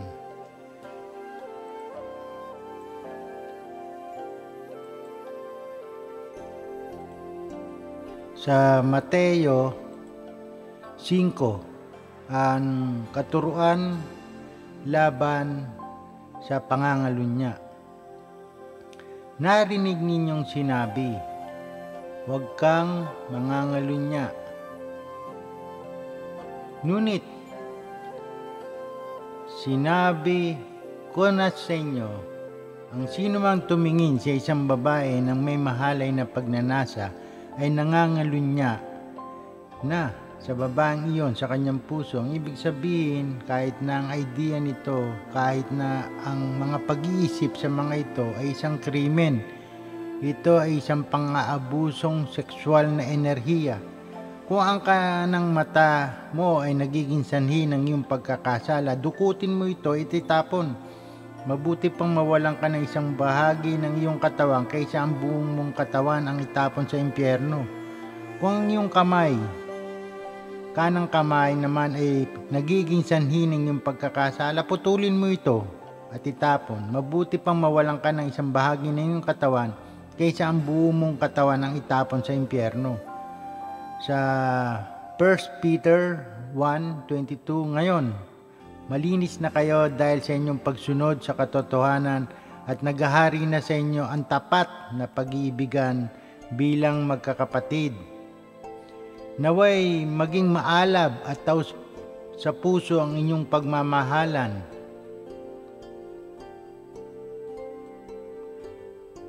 Sapagkat muli kayong isinilang hindi sa pamamagitan ng kapanganakan may kamatayan, kundi sa bisa ng buhay at di nagbabagong salita ng Diyos ayon sa kasulatan. Ang lahat ng tao ay tulad ng damo, gaya ng bulaklak nito ang lahat niyang karigtan.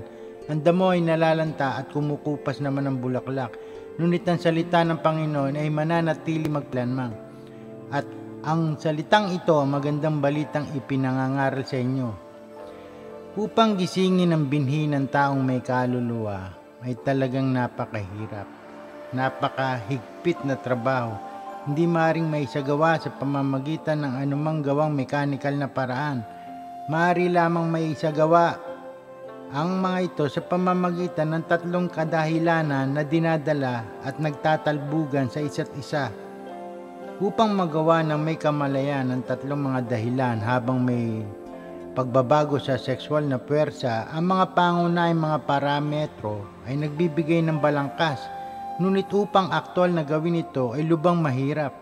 At ang dahilan ay dahil sa ating sariling pag-iisip, ang ating sariling kaisipan ay kumukumbinsi sa atin na maraming mga bagay na hindi totoo. Ang ating sariling pag-iisip ay maaaring magkumbinsi sa atin matapos natin pag-aralan ng mga tinuturo, pinag-aaralan natin ng mga aklat, natututunan natin ang mga kasanayan. Ang ating kaisipan ay maaaring magkumbinsi sa atin na alam na natin kung paano gumanap sa mga kadahilanang ito, kamatayan, kapanganakan at sakripisyo. Ang ating kaisipan ay maaaring magkumbinsi sa atin na alam na natin kung paano obserbahan ang ating sarili at tayo ay may kamalayang tao. Ang kaisipan ay dakilang mandiling lang.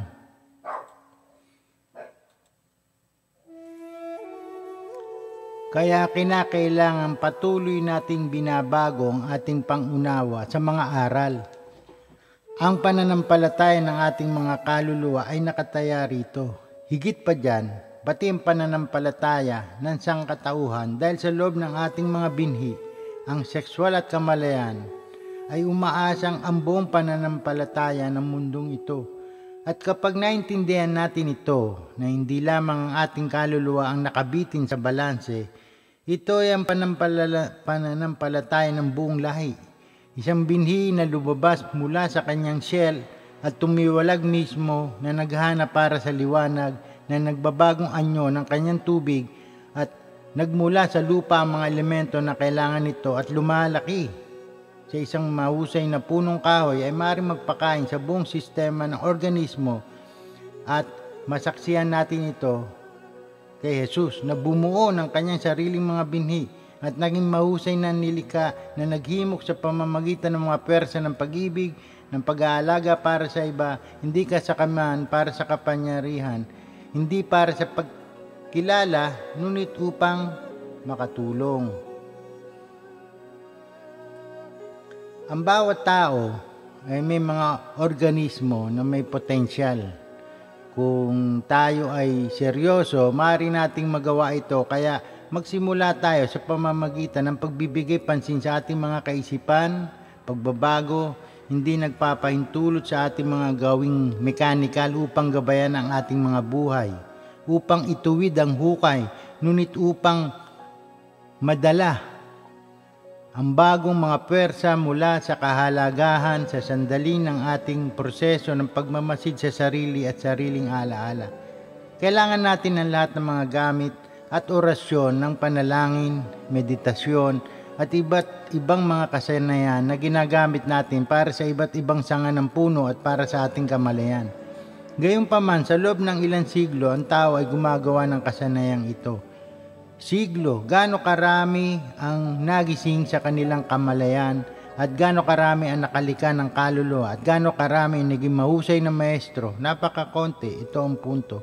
Hindi lamang tayo maring umasa sa mga kasanayan.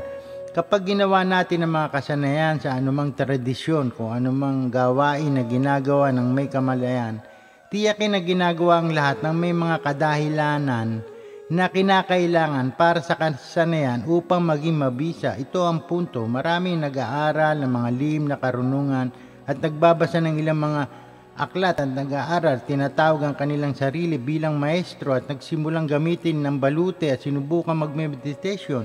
Ngunit hindi nila ginagawa ito na may kamalayan, kung hindi upang magpasikat. Kung hindi man sa parang ito, wala silang idea kung ano ang sagradong kaalaman, walang palatandaan. Dahil hindi nila ito nagagamit ng may kamalayan, ng may pag-ibig, pagmamalasakit at sakripisyo.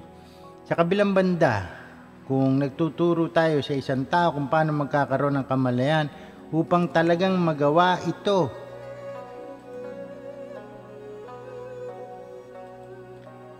na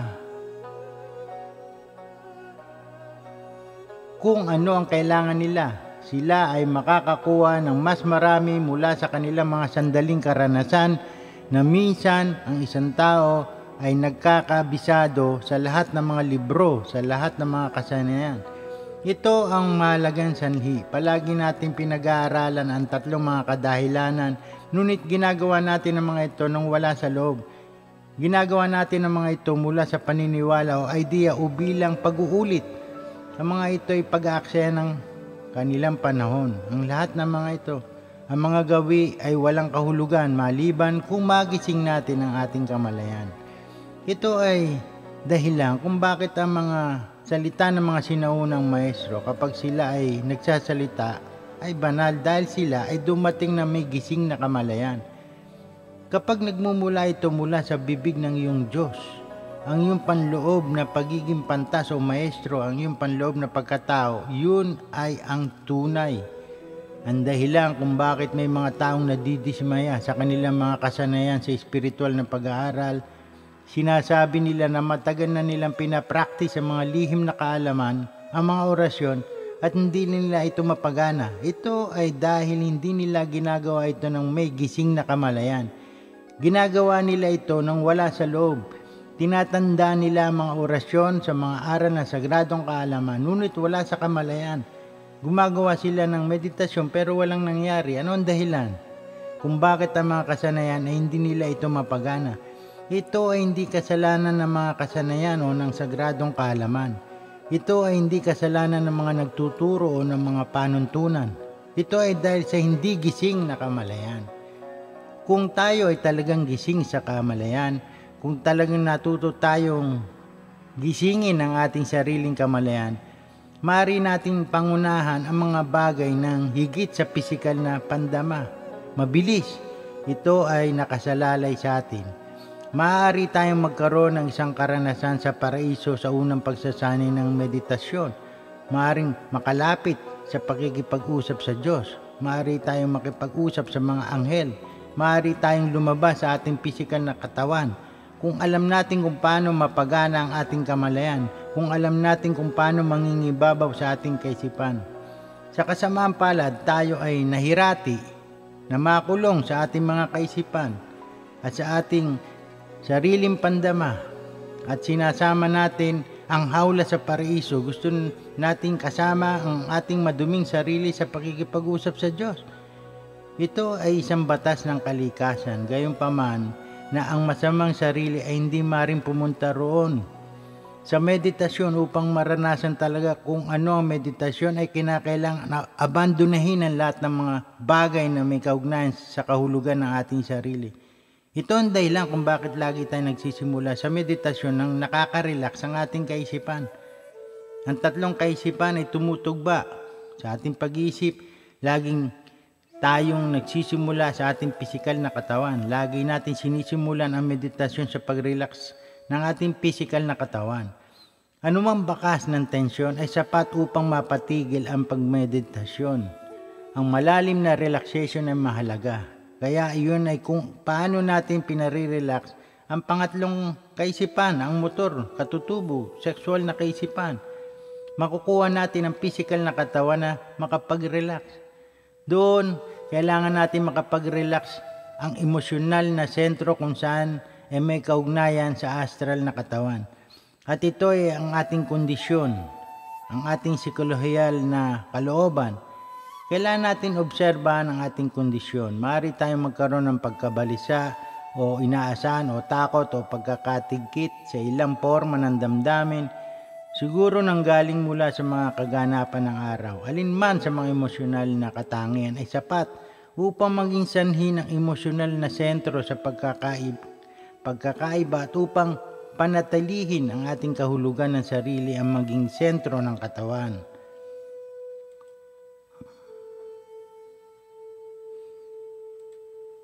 Gayun din, kailangan natin i-relax ang kaisipan.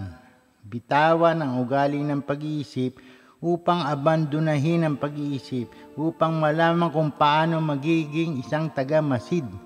Kapag dumating ang pag-iisip, ito ay dumarating at kapag umalis, ito ay umalis. Hindi natin ginagambala o sumusunod sa mga ito. Tayo ay nag-oobserba lamang. Ito ang tatlong basehan mula sa saan maaari nating mahanap ang pinto ng paraiso. Ang lahat ng mga ito ay dapat gawin ng may kamalayan. Kaya kung titignan natin ang punong buhay, makikita natin kung ano ang ating nabalangkas. Makikita natin na ang pinag-uusapan ay ang apat na mga katawan ng kasalanan, ang apat na mas mababang kalagayan. Kung sa ating meditasyon ng malalim, nare-relax na rin ang mga yon at hindi iugnay ang ating mga kamalayan mula sa kanila. Ano po ang ating kailangan? Ang esensya, ang embreyo, ang binhi, ang kamalayan, na hinango mula sa katawan, ang pagmamahal at ang kaisipan. Kapag ang esensya ay nahango mula sa pagiging ako, sa ibang salita, ang lahat ng hinayaan ay ang kamalayan, dalisay, malaya, makulay at gising. Ito ay hindi nangangailangan ng pag-uulit ng anumang binabasang lihim ng karunungan. Bagamat ang mga orasyon ay maring makatulong sa atin, hindi ito nangangailangan ng isang partikular na posisyon sa meditasyon. Bagamat ang isang partikular na postura ay maring makatulong sa atin, ito rin ay hindi nangangailangan ng isang malalim na pangunawa sa anumang teorya o aral ng isang reliyon. Bagamat maaari itong makatulong, ang nag-iisang kinakailangan ay katasin ang kamalayan mula sa apat na mga kasalanan sa katawan. Kapag naganap ang pagkatas, kahit sino ay maaaring makaranas ng totoong sagradong kaalaman at makita ang totoong kaalaman pansarili. At sa gayong paraan, lumago ang binhi ng ating kamalayan. Mararanasan natin ang tunay na likas na katangian ng ating mga diwa na sa kanyang ugat ay purong kagalakan. Merong isang walang katapusang bilang ng mga estado ang kamalayan na maaring naranasan at iyon ay nakabalangkas sa punong kahoy ng buhay. Ngunit halos sinagawa bilang isang maalong hagdan at yun ay ang hagdan na papuntang pataas at pababa. Sa anumang naibigay na oras, maaari nating maranasan ang anumang partikular na antas o nayayanig na boses ng kamalayan ng tao, maging ito ay kaaya-aya o hindi kasiyasya o kahit na isang walang malasakit na estado. Upang maisaayos na naintindihan ang mga estado ng kamalayan, kinakailangan na meron tayong maraming karanasan at ito ay dahil ang karamihan sa mga karanasan na nasa loob ng ating sariling pag-iisip, lalo na noong nag-umpisa tayo. Karamihan sa mga karanasan na meron tayo sa ating sariling alaala at sariling pagmamasid at sa ating meditasyon ay magiging sa mga mas mababang mga antas ng punong kahoy ng buhay. Sa ibang salita, sa mga antas ng pag-iisip. Kung mas maunawaan natin ang tungkol sa punong kahoy ng buhay, mas maaari natin maunawaan ang likas na katangian ng mga uri ng mga karanasan. Ngunit lagi tayong may pagdududa sa mga ito dahil hindi tayo gising at ang manlilinlang ay laging naroon, naghihintay upang bigyang kahulugan ang karanasan na nakahilig patungo sa pagiging makaako, makasarili. kapag tayo ay nagmamalaki, nagmamataas, ito ang mandaraya, ito ang makaako. Ang pagunlad ng ating kaluluwa ay nasa ating mga kamay. Ang isa lamang na maaaring makapagligtas sa atin ay nasa loob natin at na maaari lamang mangyari kung ihanda natin ang kapaligiran ng ating kaisipan. Matutong gisingin ang kamalayan mula dito. Lahat ng iba ay nakadepende kung hindi natin matututunang gisingin mula sa isang sandali upang maging nakababatid at humahanap ng pagbabago. Tayo ay nag-aaksaya ng ating oras. Ang punto ng lecture na ito na inaasahan kong maunawaan ninyo na ang sagradong kaalaman, ang totoong sagradong katalinuhan, hindi maaring makakuha ng wala sa loob. Hindi kami nagbibigay sa inyo ng anumang garantiya, hindi kami gumagawa ng anumang pangako. Itong lahat ay nakasalalay sa inyo. Ang pagunlad ng inyong kaluluwa ay nasa inyong mga kamay. Ang tanging makapagliligtas sa inyo ay nasa loob ninyo. At maaari lamang itong mangyari kung ihanda ninyo ang kapaligiran ng inyong kaisipan. Matutong gisingin ang kamalayan. Mula dito, ang lahat ng iba pa ay nakadepende. Kung hindi natin alamin ang pagising ng ating kamalayan sa bawat sandali upang maging nakababatid at hanapin ang pagbabago, tayo ay nag-aaksaya ng ating oras. Yan po yung tungkol sa pagising sa binhi ng dakilang pagkatao sa pamamagitan ng sagradong aklat. Ngayon, dito sa aklat na to, nandito rin ang Testamento del 5 Vocales, ang 25 susi ng kapangyarihan na pinalakas at pinabaksik. Kasama na rin po sa aklat na to, kapangyarihan ng lakas, ang mga susi, mga pampalubag loob, ay kasama kapangyarihan sa tapang, sa uhaw, kapangyarihan sa pagsupil sa sariling kalooban, sa kahinahunan, sa kabal, kapangyarihan sa talino, kapangyarihan sa paglalakbay, kapangyarihan sa gayuma, sa apoy,